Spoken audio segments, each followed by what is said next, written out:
నవ్విపోదురుగాక నాకేటి సిగ్గు అంటుంది ఆర్కే గారి ఎడిటోరియల్. కొత్త పలుకు కొత్తగా కాదు, చెత్తగా తన అభిప్రాయమే జనం అభిప్రాయం కింద కాదు, తన అభిప్రాయంలోనే వక్రీకరణ ఉందని జనం గ్రహిస్తున్నా సరే అలాగే రాస్తారు. నేను చెప్పేది తప్పైతే ఒక్కసారి వెరిఫై చేయండి. తెలుగుదేశం పార్టీ జనసేన వెంటపడిందా? జనసేన తెలుగుదేశం వెంటపడిందా? వన్ సైడ్ లవ్ అంటూ వెంటపడింది ఎవరు? తెలుగుదేశం. కానీ ఇప్పుడు ఏం రాస్తుంది?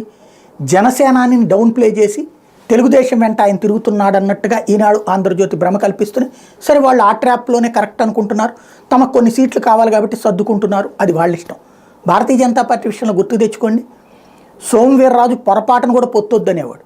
పురంధేశ్వరి పొత్తు అధిష్టానం చేతిలోనే ఉందంటోది, అంతవరకే. కానీ పొత్తు కోసం ప్రయత్నించుతోంది ఎవరు? పవన్ కళ్యాణ్ ద్వారా బీజేపీ అధిష్టానంతో మాట్లాడుతున్నది ఎవరు? పవన్ కళ్యాణ్ వెంటపడి పొత్తు పెట్టించుకుంటున్నాడు అన్నటువంటి రకంగా మొన్నటిదాకా ప్రచారం చేశారు. ఇప్పుడు తెలుగుదేశం జనసేన కలిపి బీజేపీతో పొత్తొద్దు అయ్యా, మీరు మాతో పొత్తు పెట్టుకోబాకండి, మీ వల్ల మేము నష్టపోతాము అని వీళ్ళిద్దరూ కన్విన్స్ చేస్తున్నారట. అంటే అర్థం ఏంటి? ఈ వార్డింగ్ చూడండి, ఈ వార్డింగ్ చూస్తే అర్థమవుతుంది.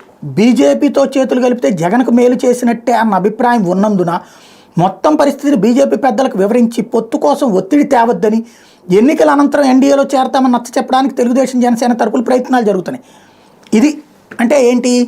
బీజేపీ బతిల్లాడుతోంది పొత్తు కోసం, వద్దని చెప్తున్నాడు చంద్రబాబు. చంద్రబాబు అట్లా చెప్పలేకపోతున్నాడు. ఆంధ్రప్రదేశ్లో తెలుగుదేశం పార్టీ నుంచి మంచి ఊపేది ఉంది. సీఎం జగన్మోహన్ రెడ్డిపై ప్రజల్లో వ్యతిరేకత తీవ్రంగా ఉంది. మరోవైపు జగన్ సోదరి షర్మిల కాంగ్రెస్లో చేరిపోయి పీసీసీ అధ్యక్ష బాధ్యతలు చేపట్టబోతున్నారు.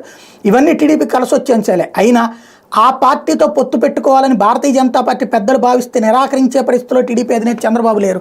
అంటే బీజేపీ వాళ్ళు వెంటపడుతుంటే చంద్రబాబు మొహమాటానికి ఓకే అంటున్నారు, వీళ్ళు నచ్చ చెప్తున్నారు అంట. ఇంతకంటే సిగ్గుచేటైన జర్నలిజం మరొకటి ఉంటుందా?